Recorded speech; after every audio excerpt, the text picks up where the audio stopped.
So hey guys, good morning, welcome back to my new vlog.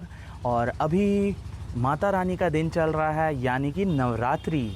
और आज का मेरा कुछ अच्छा सा प्लान है, बेस्ट पंडाल ऑफ हज़ारीबाग इन 2025। सबसे पहला मेरा जो मेन मकसद है इस वीडियो को बनाने का वो ये है कि जो भी ऐसे लोग जो बुज़ुर्ग हैं या जो चल फिर नहीं सकते, उनको ये वीडियो देखना बहुत ज़रूरी है ताकि वो डिजिटली भगवान से कनेक्ट हो सकते हैं और उनका दर्शन कर सकते हैं।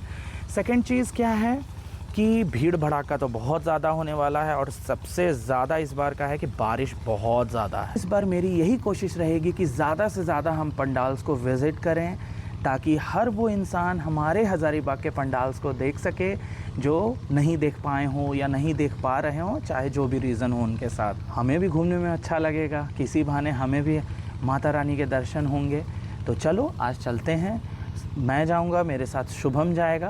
पहले का समय जानते हो अभी से ज़्यादा अच्छा था। पहले क्या था कि हम लोग कार ले करके भगवान के मुख्य द्वार तक भी जा सकते थे, बट अब क्या हो गया, चूँकि इतना ज़्यादा बैरियर्स और उत्पात लोग करने लगे हैं जिसकी वजह से सिक्योरिटी काफ़ी ज़्यादा टाइट हो गई है और एकदम से माता रानी के पास तक हम लोग गाड़ी लेके नहीं जा सकते हैं। तो इससे उन लोगों को बहुत तकलीफ़ होती है जिनको चलने फिरने में परेशानी है या बूढ़े बुज़ुर्ग लोग। तो ये थोड़ा सा एक दुख वाली बात होती है, जिसमें सबसे बड़ा दुख क्या होता है कि मेरे मम्मी पापा नहीं घूम पाते हैं। रीज़न इज़ दैट बहुत चलना पड़ता है और उनके लिए उतना चलना पॉसिबल नहीं हो पाता है। बट एनीवेज़ उनका बेटा उनके लिए वीडियोस बना के लाएगा और उनको दर्शन कराएगा और हमारे प्यारे ऑडियंस को भी मैं दर्शन कराऊंगा। तो चलो चलते हैं। अब देखो सबसे बड़ा लोचा ये हो गया कि बारिश स्टार्ट हो गई, तो तुरंत से जाना तो इम्पॉसिबल है। तो अब हमें प्रतीक्षा करनी पड़ेगी कि जब तक बारिश नहीं रुकता। तो फाइनली वो टाइम आ गया जब हम लोग दर्शन करने पहुंच जाते हैं। तो मेरे घर के सबसे नज़दीक है यशवंत नगर, जहां पर माता रानी का पंडाल लगा है। हम सभी लोगों के लिए ये सबसे प्यारा समय होता है जो पूरे साल हम इंतज़ार करते हैं इन खूबसूरत से दृश्यों को देखने के लिए, है कि नहीं। तो ये फाइनली माता रानी का दरबार, और कितनी प्यारी माता रानी लग रही हैं हमारी। आप लोगों भी इनका दर्शन करिए। फिर हम लोग पहुंच जाते हैं हमारे दूसरे पंडाल में, जो कि है शांति आश्रम पंडाल। बेसिकली ये बंगाली कम्युनिटी का ही पंडाल है। तो आपको पता ही है कि बंगाली लोग माता रानी का और भव्य रूप से पूजा पाठ करते हैं। पहले तो यहाँ झांकियाँ भी निकलती थी, बट अब का मुझे पता नहीं। हम लोग छोटे थे तो यहाँ झांकियाँ देखने आया करते थे। और अब हम लोग पहुँच जाते हैं हमारे तीसरे पंडाल में, जो कि है विवेकानंद सेंट्रल स्कूल पंडाल। ये भी बेसिकली बंगाली कम्युनिटी का ही है। वैसे तो सारा पंडाल अपने आप में ही बहुत खूबसूरत और बहुत प्यारा होता है, बट मेरे दिल के सबसे करीब हो जाता है ये पंडाल, क्योंकि इनका डेकोरेशंस ना मुझे बहुत पसंद आता है। हर बार बहुत प्यारा सा थीम पे ये लोग डेकोरेट करते हैं।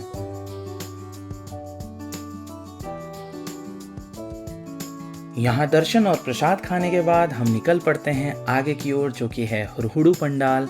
ये भी माता रानी का बहुत खूबसूरत सा डेकोरेशन करते हैं और बहुत दूर तक ये जगह को भी एक्वायर करते हैं। पहले पता है मुझे दोस्तों के साथ घूमना फिरना बहुत अच्छा लगता था, बट अब लगता है कि नहीं, फैमिली के साथ घूमने का जो आनंद और सुख है वो सच में कहीं नहीं है। और जो छोटे छोटे प्यारे प्यारे लोग स्टॉल्स लगाते हैं ना, वो भी बहुत खूबसूरत लगता है देखने में। उनको भी कमाने का मौका जो मिलता है भाई। फिर जय माता दी करते करते हम भी ये पंडाल पहुंच जाते हैं। देखो कितना खूबसूरत लग रहा है ना। यहाँ हमने एक चीज नोटिस किया कि माता रानी का एक ही पट खुला हुआ था और उन्हीं में से दर्शन करने की सबको इजाजत थी। बट फिर भी मैंने बहुत कोशिश किया और देखो कितना खूबसूरत सा डेकोरेशन इनका भी था। फिर हम दोनों भीड़ को फाड़ते चीड़ते हुए पहुंच जाते हैं हमारे most important location, that is Gandhi मैदान। यहाँ का दो खूबी है, पहला कि यहाँ माता रानी की मूर्ति भी बैठती है, दूसरा चीज़ कि यहाँ पर डिज्नीलैंड मेला लगता है। सर ले लेते हैं सर, 100 रुपये की स्कूटी मिलेगा, कहीं लग पार किया तो चलो चलिए। 100 रुपये में स्कूटी, कुकर, साइकिल। अरे नहीं वो नहीं, ये वाला ले लेते हैं। क्या बोलते हैं सर? ये वाला लाइट वाला करेगा लाइट। ये पूछते कितना का, पूछो जाओ। 100 रुपये का एक। और यहाँ आने के बाद शुभम ने लिटरली मुझे पागल कर दिया। क्यों? इतना ज़्यादा इरिटेट करने लगा, सर ये ले लेते हैं, सर वो ले लेते हैं। यहाँ पर मुझे एक चीज़ बहुत पसंद आता है, वो है यहाँ की सिक्योरिटी। मेल के लिए अलग लाइन, फीमेल के लिए अलग लाइन। इस तरह का सेग्रीगेशन करने से क्या होता है, अंदर भगदड़ नहीं मचता और एंट्री अलग एग्जिट अलग है। ये चीज़ मेरे को बहुत अच्छा लगता है।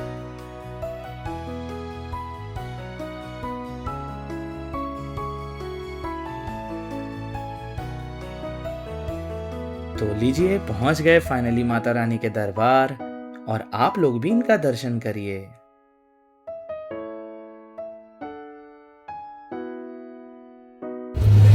एग्जिट ही बड़ा अजीब है, यहाँ से एग्जिट है।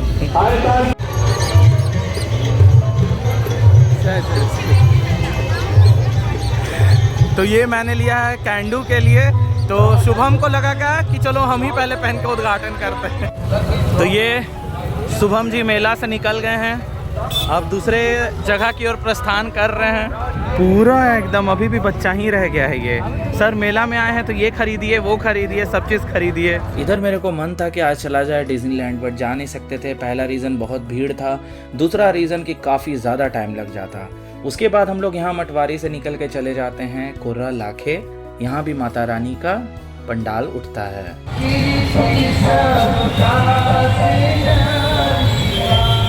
मेरे अनुसार पंडालों को रैंकिंग करना अपने आप में मूर्खता है, क्योंकि हर एक पंडाल की अपनी खूबसूरती, अपना मेहनत होता है। तो जो भी है, हाँ ये हो सकता है कि ये पंडाल इसे पसंद आया, वो किसी और को पसंद आया, बट सब अपने आप में बहुत बेस्ट होता है। और इस बार ये पंडाल का लुक एकदम रॉयल था, देखने में ही भव्य लग रहा था।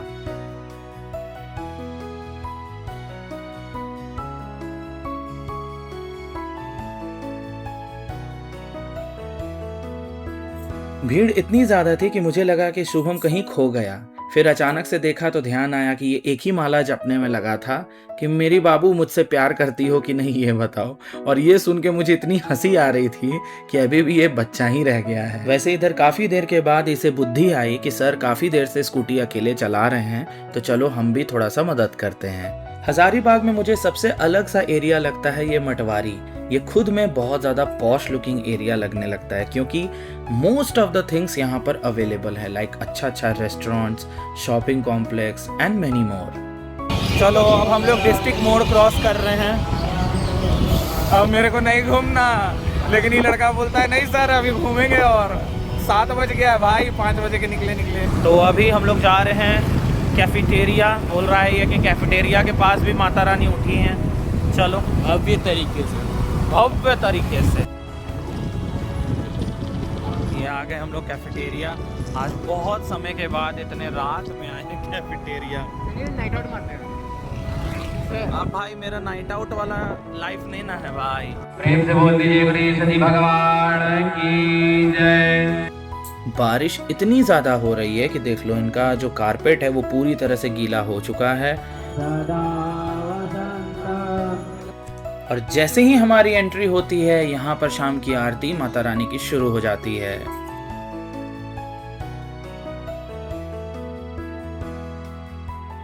मेरी मम्मी का कहना रहता है कि जब भी कभी आरती हो रही हो तो वहाँ से आधा आरती छोड़ करके नहीं वापस आते हैं। लेकिन आज मेरे साथ एक मजबूरी थी कि मुझे फटाफट से और भी जगह विजिट करना था, और टाइम भी काफ़ी जल्दी निकल रहा था।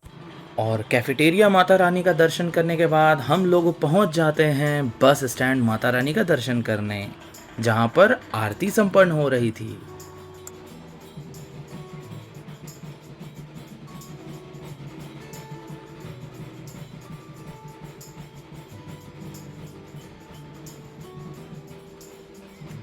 हर साल काफ़ी बार मैंने यहाँ के दर्शन किए हैं, लेकिन ये माता रानी का मैंने आज पहली बार दर्शन किया। ये आज तक मुझे पता नहीं था कि यहाँ भी एक माता रानी है।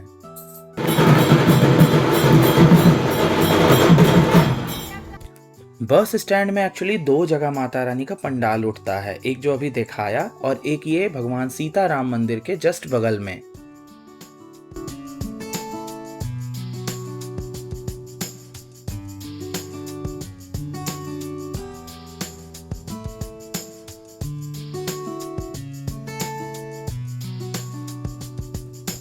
तो जल्दी से माता रानी के सामने अपनी मनोकामना मांग लीजिए, तब तक मैं भी अपनी मनोकामना अपनी माता रानी से मांग लेता हूँ। घर आया तो देखा कि मेरे गांव में लाइट ही नहीं है। इरिटेटिंग चीज़ यही हो जाता है यार कि फेस्टिवल टाइम में भी यही हाल है। तो दोस्तों आज मैंने टोटल इतने ही पंडाल विज़िट किए, क्योंकि बहुत ज़्यादा इतना ही विज़िट करने में मेरा हालत ख़राब हो गया था। और ये प्यारा सा बलून मैं लेके आया हूँ अपनी प्यारी वाइफ के लिए, तो इसको देते हैं और देखते हैं उसका रिएक्शन कैसा है। और आज तो मेरे साथ एकदम से सरप्राइज हो गया, वो आपको दिखाता हूँ। मेरे लिए सरप्राइज ये हो गया कि पटना से मेरे मम्मी जी पापा जी आए हुए हैं और स्वादिष्ट मिठाइयाँ लेकर के आए हैं। तो चलो अब इनके साथ टाइम स्पेंड करते हैं। अब मिलते हैं आपसे नेक्स्ट व्लॉग में।